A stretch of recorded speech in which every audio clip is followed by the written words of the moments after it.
Thomas and Friends, Thomas and the Castle, based on the Railway series by the Reverend W. Awdry, illustrated by Tommy Stubbs. Are you ready? Here we go. It was a fine autumn morning on the island of Sodor, and Thomas was looking forward to pulling coaches on his branch line. But Percy was telling ghost stories. My driver saw the ghost train last night. They say that it appears to engines once in a while as a warning of trouble ahead. Pooh, said Thomas. Silly Percy. Really useful engines don't have time for ghost stories. I'm not scared. The next evening, Percy was coming home from the harbor. He was humming along the rails, almost to Crow's Farm crossing. Little did Percy know that a cart of flour was stuck on the tracks at the crossing. Percy came upon the cart swiftly in the dark. He smashed it to smithereens in a billowing cloud of white flour. When the dust cleared, Percy was a ghostly white.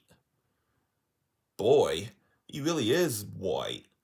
Looks like a ghost. Phew, said his driver.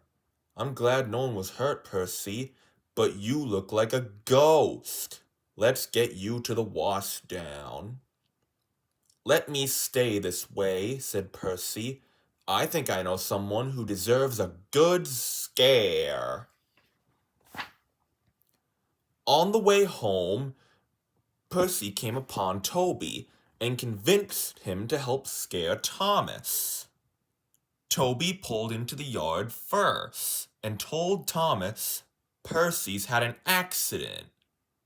Just then, ghostly Percy rolled up, making an awful moaning and clanking sound. Thomas was so scared, he hurried out of the yard. Boy, Thomas really did have a scare. Percy and Toby had a good laugh. That will teach Thomas to say I'm a silly engine, said Percy with a smile. Thomas soon figured out that Percy was only fooling him about being a ghost. And a couple of days later, when James came home with another scary story, Thomas thought the other engine was still playing tricks on him. I saw spooky lights floating around Rolf's castle tonight, said James. But that castle's been abandoned for years, said Gordon. Maybe it's a ghost, guessed Percy. Piss-posh, said Thomas. You won't fool me again. A week went by, and Thomas had forgotten about silly ghost stories until he met Bill and Ben at the crossing one morning. Thomas, you won't believe what we saw last night, said Bill. There were ghosts inside Rolf's castle, said Ben. Spooky, said Bill. Creepy, said Ben. And then, said Bill, the signal was green when it should have been red. I almost crashed into Ben. Spooky, said Ben. Creepy, said Bill. Boy, what a story there. Thomas thought that Bill and Ben were probably just teasing, but he was still uneasy. He asked Sir Topham Hatt for routes that would take him far from Rolf's castle. As he was getting ready to take some troublesome trucks to the mine, Gordon came chugging up. "Thomas, why are you going to the mine?" asked Gordon. "Are you afraid of Rolf's castle?"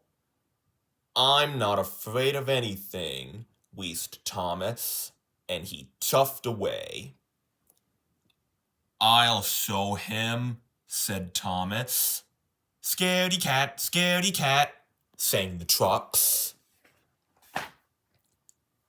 Thomas didn't know it, but the mines were a dangerous place.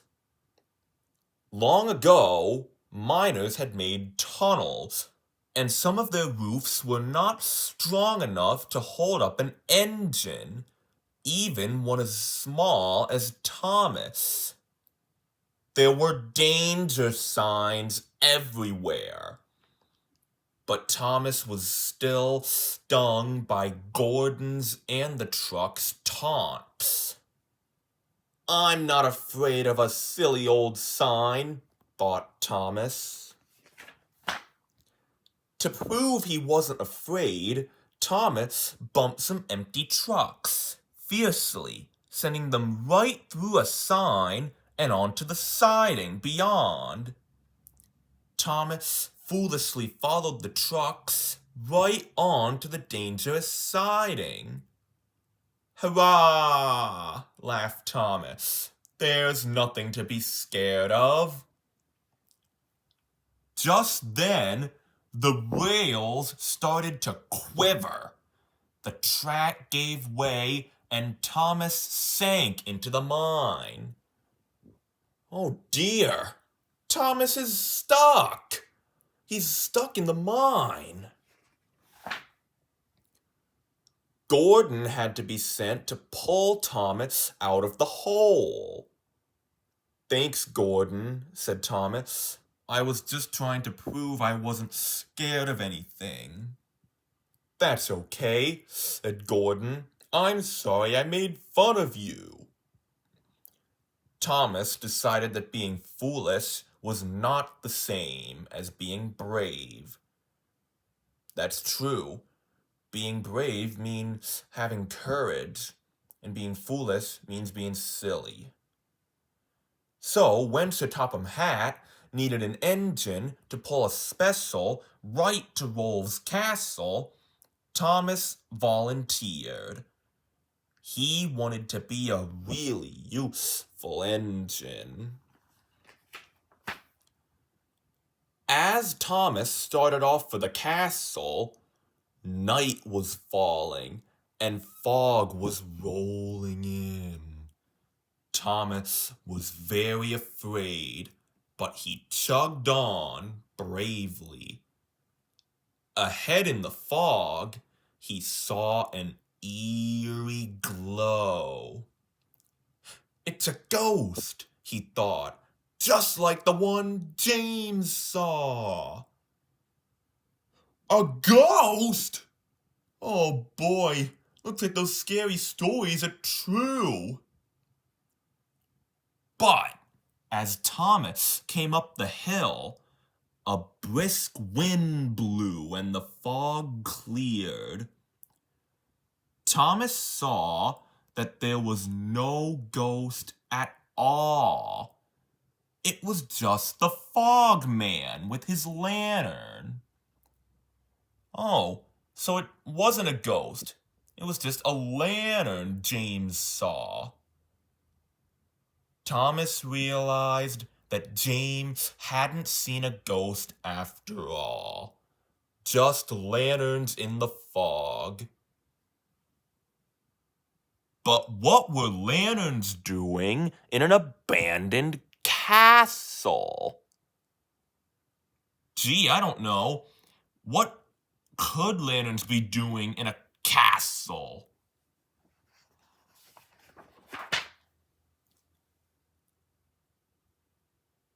Although the fog had blown away, the moon was still behind the clouds. When Thomas saw something white fluttering up ahead, he was sure it was the ghost this time. Don't be scared, don't be scared, he huffed to himself. That's right, Thomas, be brave. Thomas chugged bravely on and realized that the fluttering white thing was curtains. Oh yeah, those are curtains. They're just fluttering in the wind, and them being white makes them look like ghosts. Well, bust my boiler, thought Thomas. Maybe the ghosts Bill and Ben saw were just curtains. What is going on here? It was all a mystery. Yeah, this is very mysterious.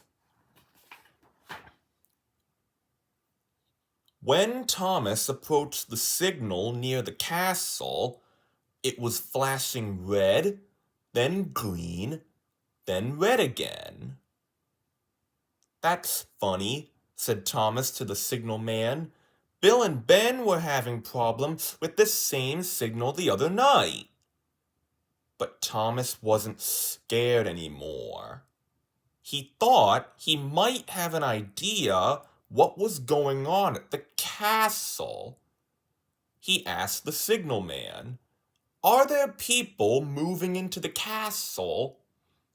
"No, but your guess is close," said the signal man. "They are restoring the castle." Oh, so that's what's been going on. That's why all the other engines have been thinking the castle is haunted. They're just seeing strange happenings going on at it from the people restoring it. So that's the mystery. The people are restoring the castle and reopening it. And the electrical work they are doing has been causing my signal to go haywire. But Thomas, you'd better move on. They're expecting that load you're pulling. When Thomas finally arrived at Rolf's castle, Sir Topham Hatt was there, getting ready for a big party to celebrate the reopening of the castle. Thomas was relieved that there was nothing to be scared of after all. He was also proud to have figured out the mystery. Yeah, so the whole mystery was the castle was haunted, but it's not. The people are restoring the castle. "Thomas," said Sir Topham Hatt, "you have been brave and clever. You are a really useful engine." The end. That was a very good story. I enjoyed it, and I hope you did too. Be sure to like and subscribe for more. See you next time. Bye.